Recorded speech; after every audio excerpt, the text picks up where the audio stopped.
খেলায় খেলায় নষ্ট করে দেয়। যার কারণেই আমাদের রমজানের প্রস্তুতি গ্রহণ করতে হবে কোরআন এবং সুন্নাহর আলোকে। তাহলে মুত্তাকিদের জন্য বলছে সিয়াম মানুষদেরকে মুত্তাকি বানিয়ে দেয়। লাআল্লাকুম তাত্তাকুন, এই সিয়াম আল্লাহ রাব্বুল আলামিন লিপিবদ্ধ করে দিয়েছেন বান্দার প্রতি, শুধু আমাদের মধ্যে না, উম্মতে মুহাম্মাদের জন্য না, তার পূর্ববর্তী যতগুলো নবী আলাইহিস সালাম গিয়েছেন, তাদের কওমরা গিয়েছেন, তাদের প্রত্যেকের জন্য সিয়াম ফরজ ছিল। তবে আমাদের মতো এরকম এক মাস কারোর জন্য ফরজ ছিল না।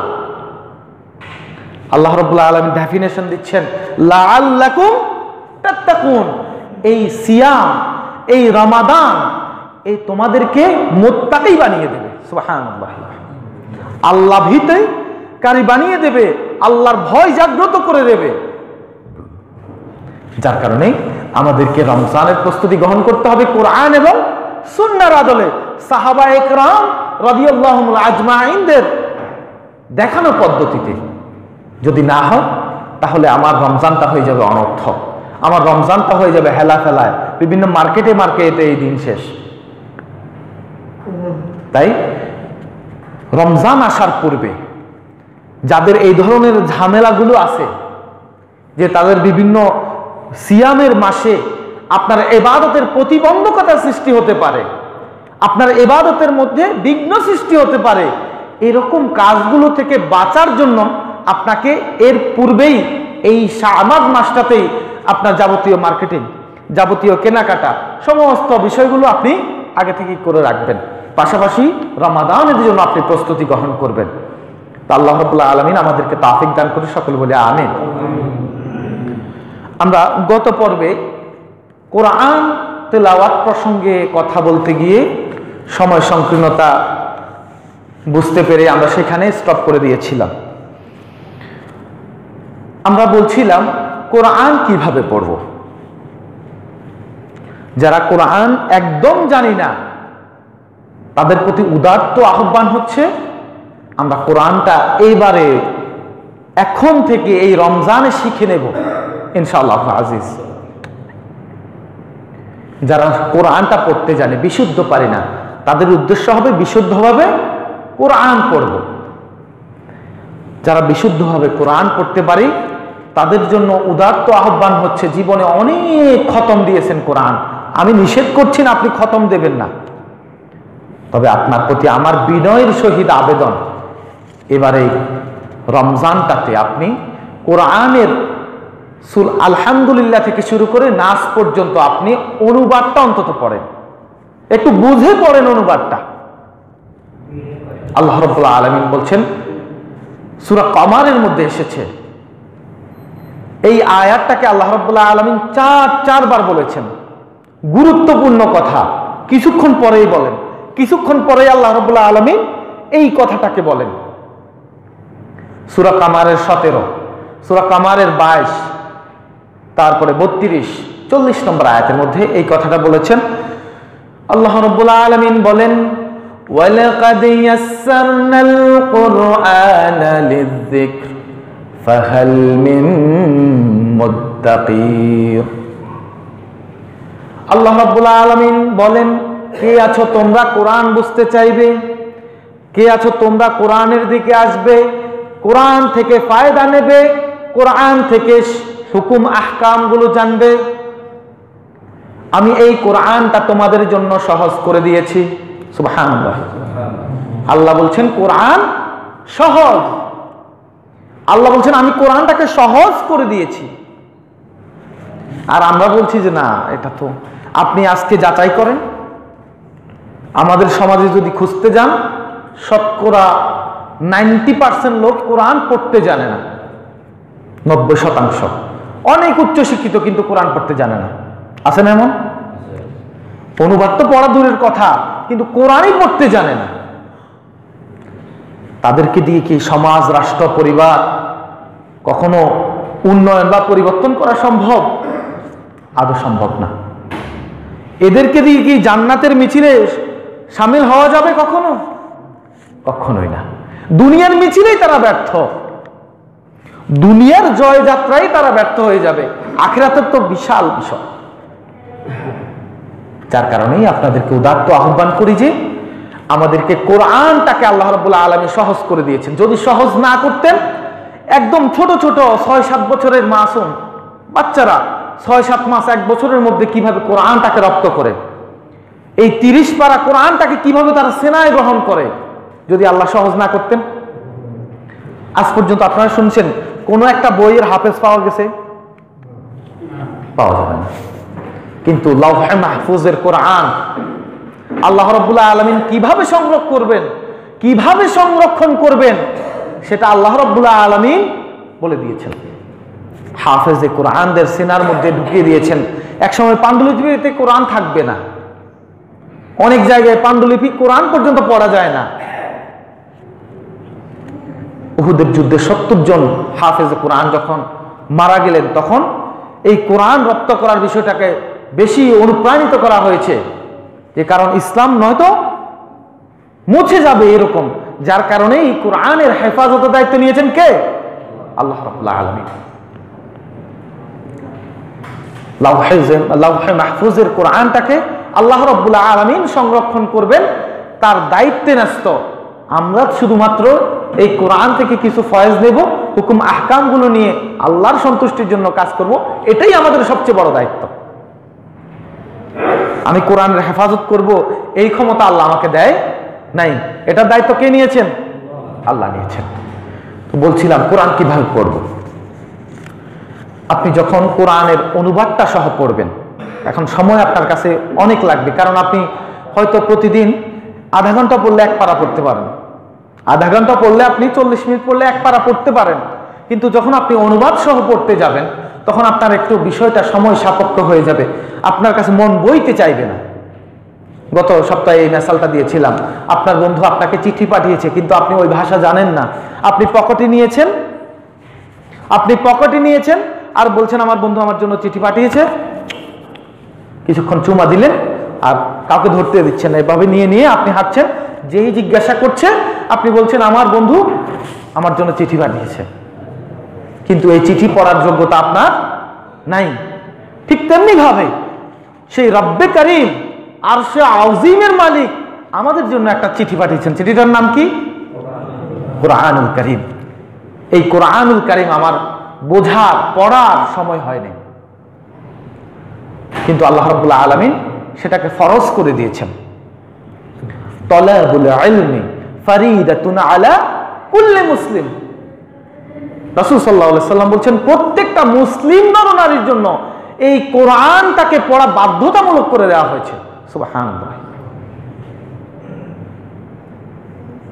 কোরআনটাকে অবশ্যই আপনাকে পড়তে হবে, অবশ্যই পড়তে হবে।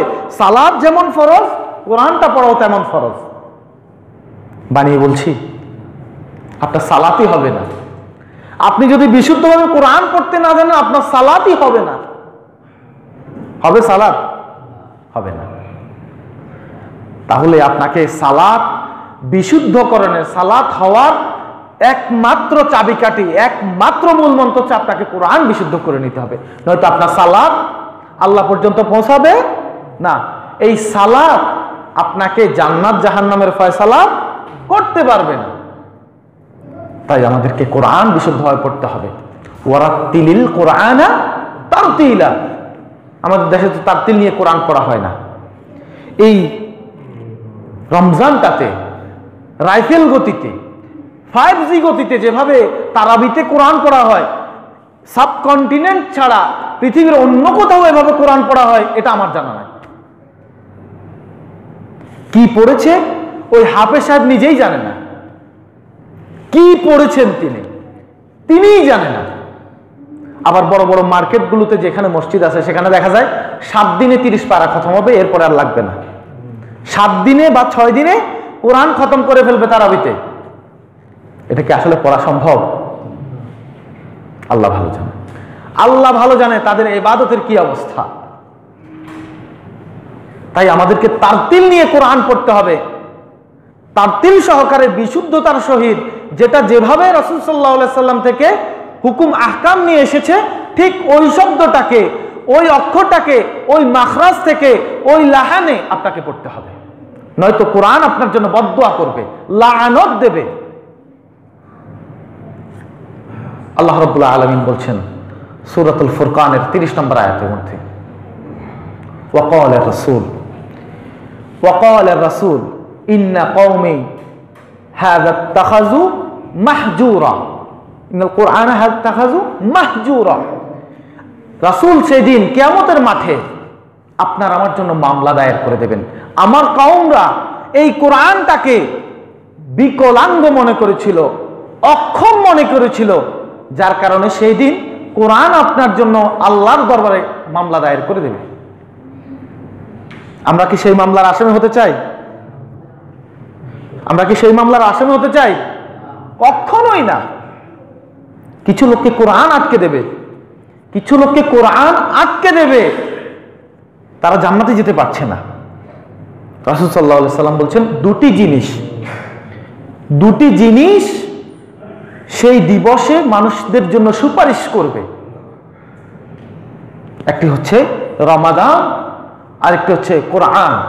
এই দুটি জিনিস মানুষকে সুপারিশ করে জান্নাতে নিয়ে যাবে। আবার কিছু লোককে এই কোরআন মামলা করে জান্নাতে যাওয়া স্টপ করে দেবে। নাউযুবিল্লাহ। আল্লাহ রাব্বুল আলামিন ওই আসামির কাঠগড়ায় আমাদের কাউকে না দাঁড় করান, সকল বলে আমিন। এরপরে যারা কোরআনের অনুবাদটুকু আগে পড়েছি, জেনেছি, আপনাদের কাছে বিশেষ আহ্বান হচ্ছে আপনারা তাফসিরটা পড়বেন। একজন ভালো আলেমের বা বিভিন্ন মাশহুর তাফসিরগুলো পড়া আপনারা চেষ্টা করবেন। এই তাফসিরের মধ্য দিয়ে আপনার জ্ঞান বিজ্ঞানের জগৎটা খুলে যাবে, অনেক দ্বার উন্মোচিত হয়ে যাবে, গবেষণার অনেক দিগন্ত আপনার সামনে দাঁড়িয়ে যাবে। এখন কিন্তু ছোট্ট একটা ডিভাইসের মধ্যে কিন্তু আপনি অসংখ্য তাফসির পেয়ে যাবেন। আপনি চাইলে যেখানে সেখানে আপনি কোরআন পড়তে পারবেন, অনুবাদ পড়তে পারবেন, তাফসির পড়তে পারবেন। সেই জন্য আপনাকে কিন্তু একটু সময় বের করতে হবে, একটু সময় নিয়ে কোরআনটা পড়তে হবে। কোরআনটা অবশ্যই আমাদেরকে পড়া উচিত, অবশ্যই পড়া দরকার, নয়তো কোরআনের লানত নিয়ে আমাকে জান্নাতে যাওয়াটা স্টপ করে দেবে, আটকে দেবে। আল্লাহ রাব্বুল আলামিন এই কোরআনের সঙ্গে নিবিড় সম্পর্ক গড়ার আল্লাহ রাব্বুল আলামিন তৌফিক দান করে, সকল বলে আমিন। এরপরে আমাদের 5 নাম্বার বিষয় হচ্ছে রমজানের প্রস্তুতি, যেটা আমাদেরকে সালাতের প্রতি গুরুত্ব আরোপ করতে হবে। সালাতের প্রতি আমাদেরকে গুরুত্ব আরোপ করতে হবে। দেখা যায় কি, আমাদের যখন রমজানের কিয়ামুল লাইল আসে, তারাবি আসে, তখন আমরা 2-4 রাকাত পড়ে ক্লান্ত হয়ে যাই, শরীর মানছে না। এখন এই শরীরকে মানানোর জন্য শরীরটাকে আগে থেকেই তো ফিট করা দরকার ছিল না? কিন্তু আমরা করতে পারিনি, আমরা করি না, যার কারণে এই রমজান থেকে আমরা অধিক পরিমাণে সওয়াব অর্জনও করতে পারি না। সালাতের বিষয়ে কিভাবে গুরুত্ব দিবেন? আপনার প্রতি প্রতিদিন 17 রাকাত ফরজ করে দিয়েছেন কে? আল্লাহ রাব্বুল আলামিন। বুখারী মুসলিমের বর্ণনায় রাসূল সাল্লাল্লাহু আলাইহি সাল্লাম বলছেন, যে ব্যক্তি দিনে এবং রাতে 12 রাকাত সুন্নত সালাত আদায় করবে, আল্লাহ রাব্বুল আলামিন তার জন্য জান্নাতের ঘোষণা দিয়েছেন। সুবহানাল্লাহ। কয় রাকাত? 12 রাকাত সুন্নত। সেটা কখন? ফজরের 2 রাকাত। রাসূল সাল্লাল্লাহু আলাইহি সাল্লাম কখনো ছাড়েন নাই, কখনোই ছাড়েন নাই ফজরের 2 রাকাত সুন্নত। জোহরের ফরজের পূর্বে 4 রাকাত, ফরজের পরে 2 রাকাত। এখানে আরেকটা কথা বলে রাখি, বুখারীতে আরেকটি হাদিস এসেছে, জোহরের ফরজের পূর্বে 2 রাকাত, ফরজের পরে 2 রাকাত। 2 রাকাতেরও একটা হাদিস এসেছে। 4 রাকাত যেখানে আমরা পড়ি, ওখানে 2 রাকাতেরও একটা হাদিস এসেছে। যার যার সাথে আমল করার চেষ্টা করবেন। এরপরে হচ্ছে মাগরিবের 2 রাকাত, এরপরে হচ্ছে এশারের 2 রাকাত সুন্নত। মোট কত হয়েছে? 12 রাকাত সুন্নত আপনাকে যদি কেউ ফরজের পাশাপাশি যদি আদায় করে, জান্নাতের ঘোষণা দিয়েছেন কে? রাসূল সাল্লাল্লাহু আলাইহি সাল্লাম আল্লাহর পক্ষ থেকে জান্নাতের ঘোষণা দিয়ে দিয়েছেন। সুবহানাল্লাহ। এখন সুন্নত তো আমরা অনেকেই আদায় করি না? করি। এখন আমাদেরকে আরো বেশি আল্লাহর কাছে মনোনিবেশ করতে হবে, আল্লাহর সঙ্গে কথোপকথনটা আমাদেরকে বাড়িয়ে দিতে হবে। আমরা যখন প্রেমিক প্রেমিকার সঙ্গে যখন কথোপকথন হয়, এই কথার টাইমিং যেন শেষ হয় না, কনভারসেশন কখনো শেষ হয় না। তাই সালাতটাকে বলেছেন যে আল্লাহ এবং বান্দা যেমনি ভাবে প্রেমিক প্রেমিকার মধ্যে কনভারসেশন হয়, এমন একটা কনভারসেশনের নাম হচ্ছে কি সালাত। সালাতের মধ্যে আল্লাহ এবং বান্দার মধ্যে কথোপকথন হয়, বিশ্বাস হয়? বিশ্বাস হয়? আপনি যখন সূরা ফাতিহা শুরু করেন, ওয়াকাল আল আবদু আলহামদুলিল্লাহি রাব্বিল আলামিন, ওয়াকাল তাআলা হামিদানি আব্দি, আল্লাহ সেই আরশে আযীম থেকে ঘোষণা করছেন যে এই দেখো দেখো ফেরেশতারা আমার বান্দা আমার গুণকীর্তন করা, আমার প্রশংসা করা শুরু করে দিয়েছেন। সুবহানাল্লাহ। কথা কে বলছেন? আল্লাহ উত্তর দিচ্ছেন সরাসরি। তাহলে সালাতটা কি? আল্লাহর সঙ্গে কথোপকথনের একটা গুরুত্বপূর্ণ মাধ্যম। কিন্তু এই গুরুত্বপূর্ণ কনভারসেশনে গিয়ে কিন্তু আল্লাহকে কি বলতে হবে, কোথায় বলতে হবে, কি চাইতে হবে সেটা আমরা জানি না। এই জানাটাকে আমাদেরকে অবশ্যই গুরুত্ব দিতে হবে, যার কারণেই বলছি যে আপনাদেরকে কোরআন পড়তে হবে। কোরআন আপনাকে শেখাবে আপনি কোথায় কি চাইবেন, কোথায় কি বলবেন, আল্লাহকে কিভাবে কদর করবেন, আল্লাহ থেকে কিভাবে আপনি ছিনিয়ে নেবেন, এটা আপনাকে কোরআন শেখাবে, হাদিস শেখাবে। তাই এর পাশাপাশি এই কনভারসেশনটাকে বাড়ানোর জন্য আপনাকে অধিক পরিমাণে নফল পড়তে হবে। কিভাবে? আপনি জুমার পরে বা জোহরের পরে 2 রাকাত নফল আছে, নফলের অবশ্যই সীমা নেই, শুধু নিষিদ্ধ সময়গুলো ছাড়া আপনি যখনই সময় পাবেন ফরজ সুন্নতের পরে আপনি চাইলে নফল পড়তে পারবেন, চাইলেই নফল পড়তে পারবেন। ফরজের পরে মানে ফজরের সালাতের পরে কেউ যদি ওই স্থানে বসে জিকির আজকার করে, সূর্য পরিপূর্ণরূপে উদিত হওয়ার পরে কেউ যদি 2 রাকাত, কয় রাকাত? 2 রাকাত সালাত আদায় করে, আল্লাহ রাব্বুল আলামিন তার জন্য কি ফজিলত রেখেছেন, আশ্চর্যান্বিত হবেন। আপনার 5 লক্ষ টাকার কাজ এইখানে হবে। সুবহানাল্লাহ, মুখে দিয়ে আসে না আপনাদের। আপনার আমার কাছে এখন খুঁজতে 10 জনও পাওয়া যায় না যে 5 লাখ টাকা আছে, কিন্তু এই 5 লক্ষ টাকা অর্জন করে যেটা আপনাকে খরচ করে যেটা অর্জন করতে হয়, সেই অর্জনটা আপনার প্রতিদিন ফজরের নামাজের পরেই আসে। আপনি আমি বেখেয়াল, সময় হয় না, যার কারণে অর্জন করতে পারি না। সেটা কি? 2 রাকাত শুধুমাত্র সালাত আদায় করবেন, সেটাকে ইশরাকও বলতে পারেন, চাস্তো বলতে পারেন। 2 রাকাত সালাত আদায় করলে একটা হজ এবং উমরার কবুল হওয়া, হজ এবং উমরা সব দিয়েবেন কে? আল্লাহ রাব্বুল আলামিন। আমার আপনার কপালে কি এখন পর্যন্ত জুটেছে অনেকেরই বাইতুল্লাহ জিয়ারতের সুযোগ হয়নি। এই বাইতুল্লাহ কিন্তু আপনার ফজরের নামাজের পরে আপনার কাছে আসতেছে যে এটা ফরজ, মানে একদম কবুল হয়ে যাবে। রাসূল সাল্লাল্লাহু আলাইহি ওয়াসাল্লাম এটা কবুল করে নেবেন আল্লাহ রাব্বুল আলামিন। কবুল হলে যেটা হবে ঠিক সেটাই আপনার জন্য বরাদ্দ। সুবহানাল্লাহ। তাই আপনাকে ফরজ সালাতের পাশাপাশি সুন্নতের পাশাপাশি নফলকে গুরুত্ব দিতে হবে। কেন? রমজানের প্রস্তুতিমূলক সবচেয়ে গুরুত্বপূর্ণ বিষয় হচ্ছে আপনি তাহাজ্জুদটা আদায় করবেন, তাহাজ্জুদের জন্য প্র্যাকটিস করেন। তাহাজ্জুদের জন্য আপনাকে বেশি বেশি প্র্যাকটিস করতে হবে। তাহাজ্জুদটা এমন একটা সালাত, পৃথিবীর সমস্ত মানুষগুলো ঘুমন্ত, পৃথিবীর কেউ আমাকে দেখছে না, কারো ভয়ে আমি আসি নাই, একমাত্র কাকে সন্তুষ্ট করার জন্য এই সালাত? আল্লাহকে সন্তুষ্ট করার জন্য সালাত। তাহাজ্জুদটা প্রত্যেক নবীর জন্য কিন্তু তাহাজ্জুদটা ফরজ ছিল। রাসূল সাল্লাল্লাহু আলাইহি সাল্লাম জীবনে 2 থেকে 3 দিন শুধু তাহাজ্জুদ ছেড়েছেন, 2 থেকে 3 দিন, এছাড়া আর কখনোই তিনি তাহাজ্জুদ ছাড়েন নাই। আর আমাদের জীবনে তাহাজ্জুদ আসেই নাই, আমাদের জীবন তাহাজ্জুদ কখনো আসেই নাই। ফজরও তো মিস হয়, কিভাবে তাহাজ্জুদ পড়ব?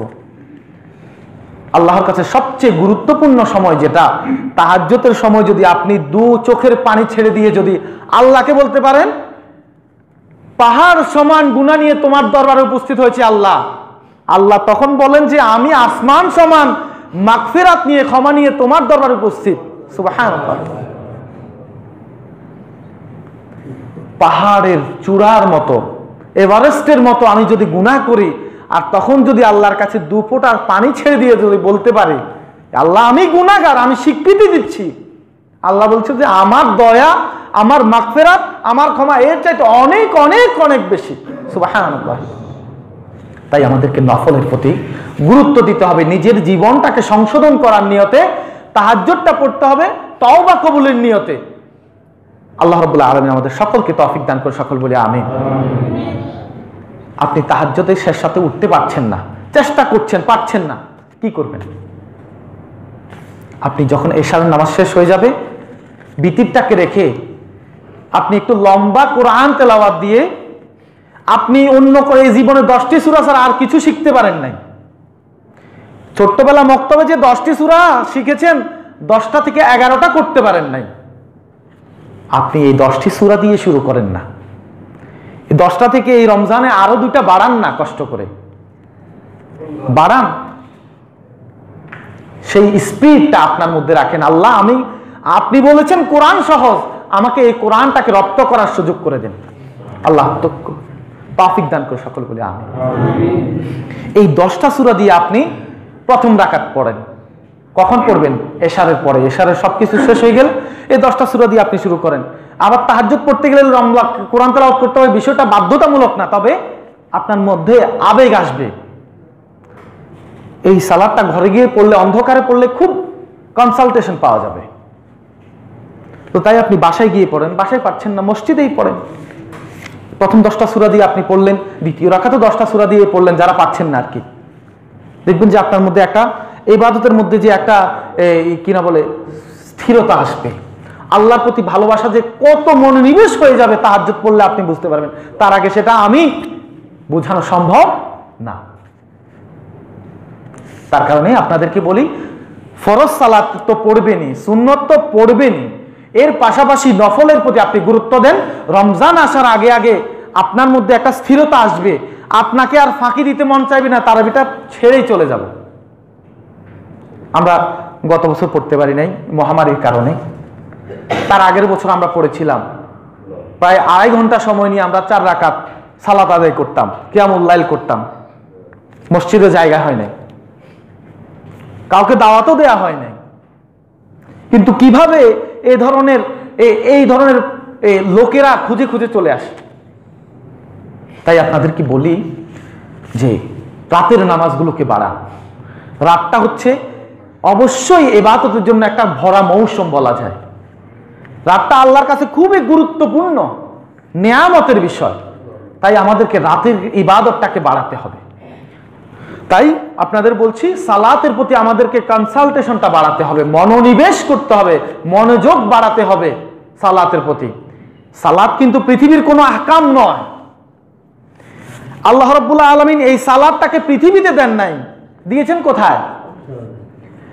রাসূল সাল্লাল্লাহু আলাইহি সাল্লামের জন্য স্পেশাল বাহন পাঠিয়ে আরশে আযীমে নিয়ে সেখানে নিয়ে গিফট করেছেন সালাত। এটা ছোট মোটো কোনো ইবাদত নয়। সুবহানাল্লাহি ওয়া বিহামদিহি। সালাত কোনো ছোট কোনো ইবাদত নয়, যেটার অস্তিত্ব পৃথিবীতে দেয়া হয় নাই, আরশে আযীম থেকে দেয়া হয়েছে। এটার গুরুত্ব কতটুকু আপনাকে বুঝতে হবে। আরশটা কত বড়, কুরসিটা কত বড়, সপ্ত আসমান কত বড়, এটা জানলে বুঝতে পারবেন যে কোথায় নিয়ে গিয়ে একটা গিফট দেয়া হয়েছে। তাই আমাদেরকে সালাতের প্রতি গুরুত্ব দিতে হবে। যারা এখন পর্যন্ত সালাতে আসতে পারি না, তাদের জন্য উদাত্ত আহ্বান যে আর কত সময় নষ্ট করবেন, আর কত সময় নষ্ট করবেন, সালাত ফাঁকি দেবেন। ফাঁকি তো আপনি নিজেকে নিজে দিচ্ছেন। আপনি আল্লাহকে ফাঁকি দিতে চাচ্ছেন তো। আল্লাহ বলছে যে ইউখাদিউন আল্লাহ, যে তারা আল্লাহকে ধোঁকা দিতে চায়, আল্লাহর সঙ্গে প্রতারণা দিতে চায়, কিন্তু এই প্রতারণা তারা আসলে নিজেকে নিজে দিকে দিচ্ছে। তাই আমাদেরকে সালাতের প্রতি গুরুত্ব দিতে হবে। যারা সালাত ছেড়ে দিয়ে এখনো পর্যন্ত হেলায় ফেলায়, তাদের নিকট উদাত্ত আহ্বান যে জীবনের অনেক সময় পার করে দিয়েছেন সালাতবিহীন, আর নয়। এই রমজানকে সামনে রেখে তাওবা করি, জীবনে আর কোসমিন কালেও এক ওয়াক্ত সালাতও ছাড়বো না। রাজি আছেন তো ইনশাআল্লাহ? ইনশাআল্লাহ আল্লাহ কবুল করেন। আল্লাহ তুমি আমাদের দোয়াগুলো কবুল করো, সকল বলে আমিন। 6 নম্বর বিষয়, রমজানের প্রস্তুতিমূলক। আমাদেরকে সিয়ামের প্রতি গুরুত্ব দিতে হবে। রমজান খুব আমাদের দরজায় খুব কড়া নাড়ছে। রাসূল সাল্লাল্লাহু আলাইহি সাল্লাম প্রত্যেক মাসের 13, 14, 15 সিয়াম রাখতেন। আয়ামে বীজ বলে এটাকে। প্রত্যেক সপ্তাহের সোমবার এবং বৃহস্পতিবার সিয়াম রাখতেন, খুব গুরুত্বপূর্ণ সিয়াম।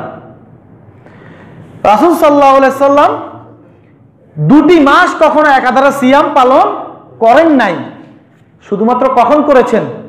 শাবান এবং রমাদান। যদিও সন্দেহের দিন 2-1টা রোজা ছাড়তেন শুধুমাত্র রাসূল সাল্লাল্লাহু আলাইহি সাল্লাম, 2-1টা। যখন চাঁদ দেখা যাবার সময় হয়ে যায়, শাবান মাস প্রায় শেষ, 28, 29 ওই তারিখগুলোতে রাসূল সাল্লাল্লাহু আলাইহি সাল্লাম ছাড়তেন। আম্মা জান আয়েশা বলতেছেন, আমি কখনো দেখি নাই যে তিনি এমন ভাবে রোজা রাখতেন যেন তিনি আর ছাড়বেন না। আবার মাঝে মাঝে ছেড়ে দিতেন। যদি না ছাড়তেন তো সেটা আমাদের জন্য ফরজ করে দেওয়া হতো, ও ওয়াজিব হয়ে যেত, যার কারণে রাসূল সাল্লাল্লাহু আলাইহি সাল্লাম ছেড়ে দিতেন।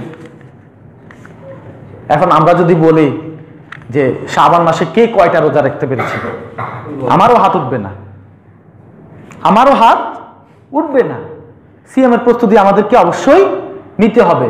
নয়তো যদি আপনি পহেলা রমজান থেকে শুরু করেন, কষ্ট, খুব ক্লান্ত, পরিশ্রান্ত মনে হবে।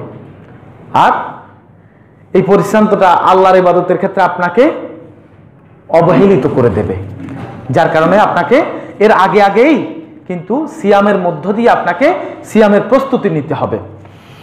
তো সিয়ামের প্রস্তুতি নিয়ে কিছু কথা, সিয়াম সম্পর্কিত কিছু মাসআলা আমাদেরকে জানা জরুরি। আমাদের পরিবার নিয়ে আমাদেরকে সিয়ামের মাসলা মাসাইলগুলো জানতে হবে। এটা হচ্ছে রমাদানের প্রস্তুতি। সিয়ামের কিছু গুরুত্বপূর্ণ মাসআলা আমাদেরকে জানা জরুরি, যেটা হচ্ছে আমরা কি চোখে ডব দিতে পারবো কিনা, চোখে সমস্যা থাকে। এটা কিন্তু তখনকার সময় রাসূল সাল্লাল্লাহু আলাইহি সাল্লামের সময় এতটা স্পষ্ট ছিল না চিকিৎসা বিজ্ঞান। বর্তমান চিকিৎসা বিজ্ঞানের সময় এবং বড় বড় ইসলামিক স্কলারগণের বক্তব্য থেকে চিকিৎসা বিজ্ঞান এবং ইসলামী স্কলার এই দুই পক্ষের সমন্বয়ে একটা ফতোয়া এসেছে। আপনি চোখে ড্রপ দিলে এটা আপনাকে শক্তি সঞ্চয় করবে না, আহার নিবারণ, পানীয় নিবারণ করবে না, যার কারণে আপনি চোখে যদি ড্রপ দেন আপনার সিয়াম ভঙ্গ হবে না বিইজনিল্লাহ। নাকে ড্রপ দিতে পারবেন কিনা? নাকে ড্রপের ক্ষেত্রে কেউ কেউ ইখতিলাফ করেছেন যে এটা গলা পর্যন্ত পৌঁছায়, কেউ বলছেন যে এটা না করাটাই ভালো। এখন যেহেতু রোগ, তখন কি করবেন? যেহেতু এই ড্রপের যে একটা ফোঁটা, এটা হচ্ছে 5 ঘন সেন্টিমিটার। 5 ঘন সেন্টিমিটার হচ্ছে 1 টিস্পুন, একটা 4 চামচ, এবং কি 1 ঘন স্পুনসে হয়, চামচে 1 ঘন সেন্টিলিটারে হয় আপনার 15 ফোঁটা হবে।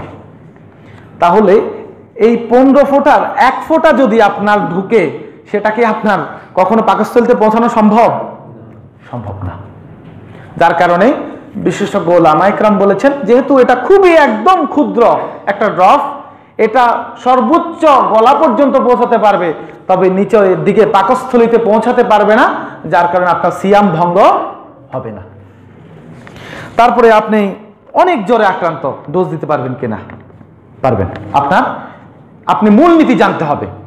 আপনার সিয়াম ভঙ্গ হবে আপনি যদি সেটা শক্তি বর্ধন করে, শক্তি সঞ্চয় করে, পানাহার বা আহারের নিবারণ যদি মেটায়, এই সূত্র যদি আপনার জানা থাকে, তাহলে এই বিষয়গুলো দেখবেন যে সহজ হয়ে যায়, আপনি ডোজও দিতে পারবেন। এখন আপনি আপনার শরীরে ভ্যাকসিন দিতে পারবেন কিনা মাংসে? এই মাংসের ভ্যাকসিন যদি আপনার শক্তি বা ভিটামিন বা আপনার ক্যালসিয়াম এই ধরনের কোনো কিছু শক্তি সঞ্চয় করবে কিনা, এটা আপনি পরিপূর্ণ যদি জানেন, কোনো মুসলিম ডাক্তার যদি আপনাকে রেফার করে, আপনি ভ্যাকসিনও দিতে পারবেন, সমস্যা নেই, রোজা ভঙ্গ হবে না। এখন অনেকে শ্বাসকষ্টে আছে, স্প্রে দেওয়া লাগে, অক্সিজেন দেওয়া লাগে, দিতে পারবে কিনা? স্প্রে বা অক্সিজেন যেটা দেওয়া হয়, এটা কি?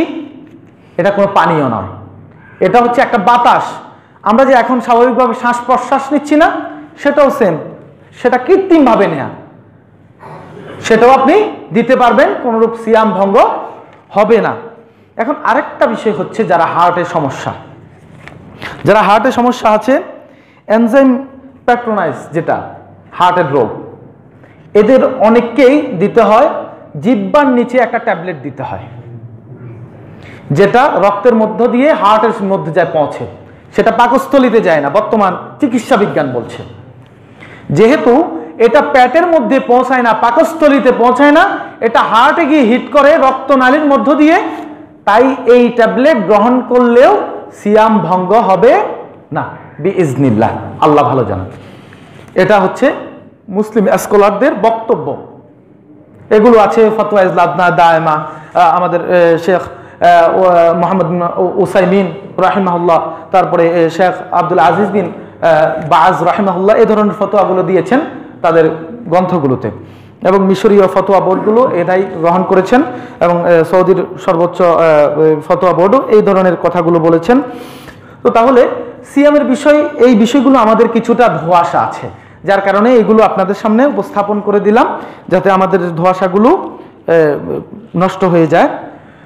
তো এই হচ্ছে আমাদের রমজানের প্রস্তুতি, সর্বাঙ্গীনভাবে সিয়ামের প্রস্তুতি হচ্ছে আমাদের ইবাদতের মধ্য দিয়ে, ইবাদতের জন্য প্রস্তুতি গ্রহণ করে আল্লাহকে কিভাবে রাজি খুশি করানো যায়, আল্লাহকে কিভাবে সন্তুষ্ট করা যায়, এই বিষয়গুলোর প্রতি আমাদেরকে সর্বদা আমাদের দিমাগকে ওই কাজে লাগাতে হবে। আল্লাহ রাব্বুল আলামিন আমাদের সকলকে তৌফিক দান করে, সকল বলে আমিন। ইন্নাল্লাহা ইয়ামুরু বিল আদলি ওয়াল ইহসান ওয়াল ইতাই যিল কুরবা ওয়া ইয়ানহা আনিল ফাহশাই ওয়াল মুনকার ওয়াল বাগই ইয়া'যুকুম লাআল্লাকুম তাযাক্কারুন।